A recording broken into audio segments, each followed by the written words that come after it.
We gather on the second week of Lent. Our theme for this week in this Lenten series is discernment. We begin with our second reflection from the book Night Fishing in Galilee, the journey towards spiritual wisdom. And as we learned last week, our focus was on isolation.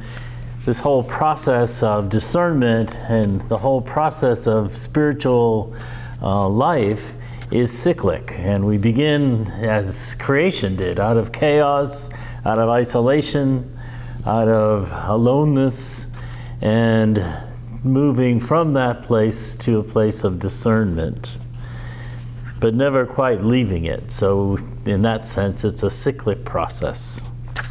So we begin with chapter from a section of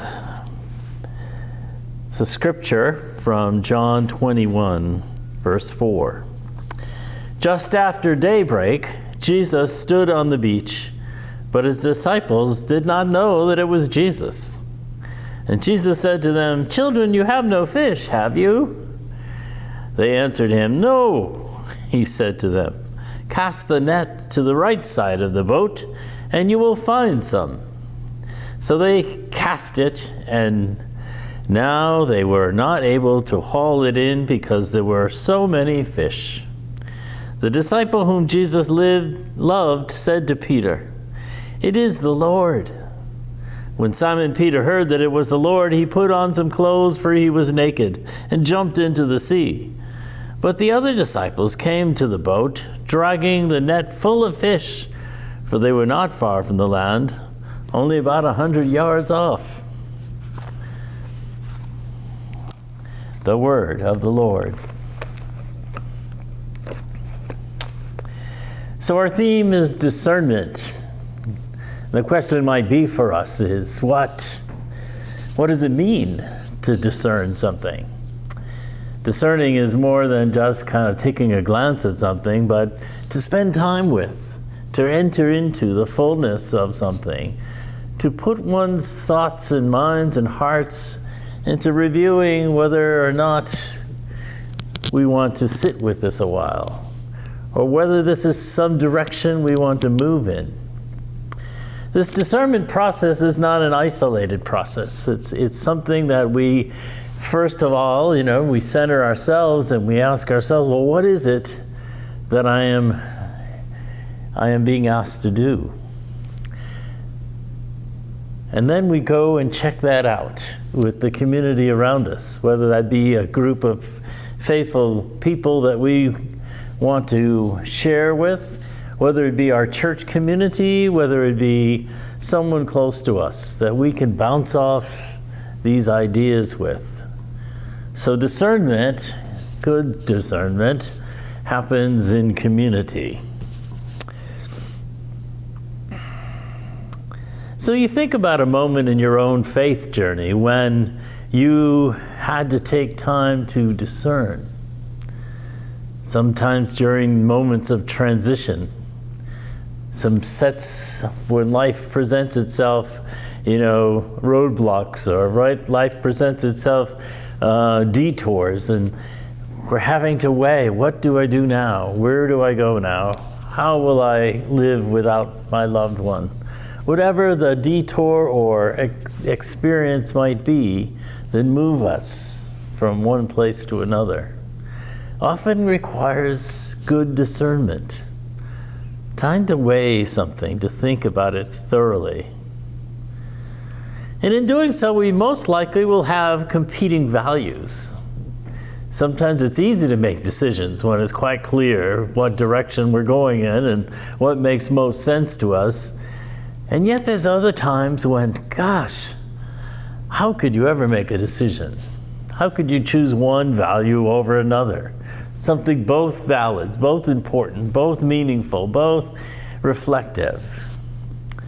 There are different processes and obviously different ways of discernment. I know one of the ways that I had learned years ago was taught by me by a good Jesuit who told me about just basically take a blank piece of paper, put on one side, here's all the pros, here's all the cons, what you would do in both situations. And what would you see yourself doing once you weighed all of those pros and cons to make that kind of decision? So it's deliberative, discerning, inviting God into that space. Isn't that what we do? We invite God to speak to us through our own history, our own way of walking, and openness to something different, something new, something that's beyond us. So in that sense, humility takes a big part, doesn't it?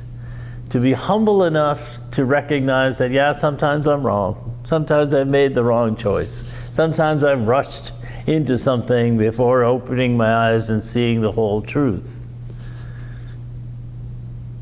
To be humble enough to accept a direction that we may not have tried before.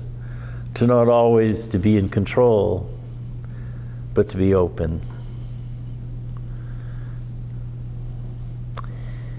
So inviting others into that process is rather humbling as well.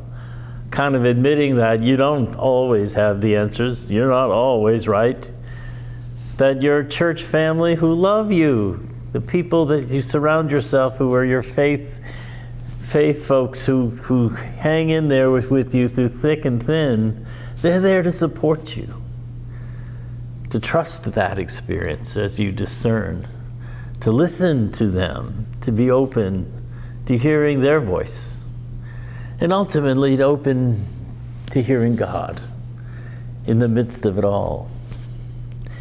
So I ask for God's blessing for you, to have the courage to enter into discernment, to invite God into a place, to move you beyond where you might feel stuck, or move you into a different direction than you had ever planned, or to open yourself to where God might be calling you and inviting you with God's grace. So think about that. Give it that time.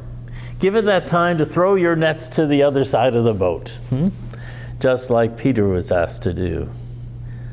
And be humble enough to do it. May this week bring you grace, bring you God's love and strength. We'll see you next week.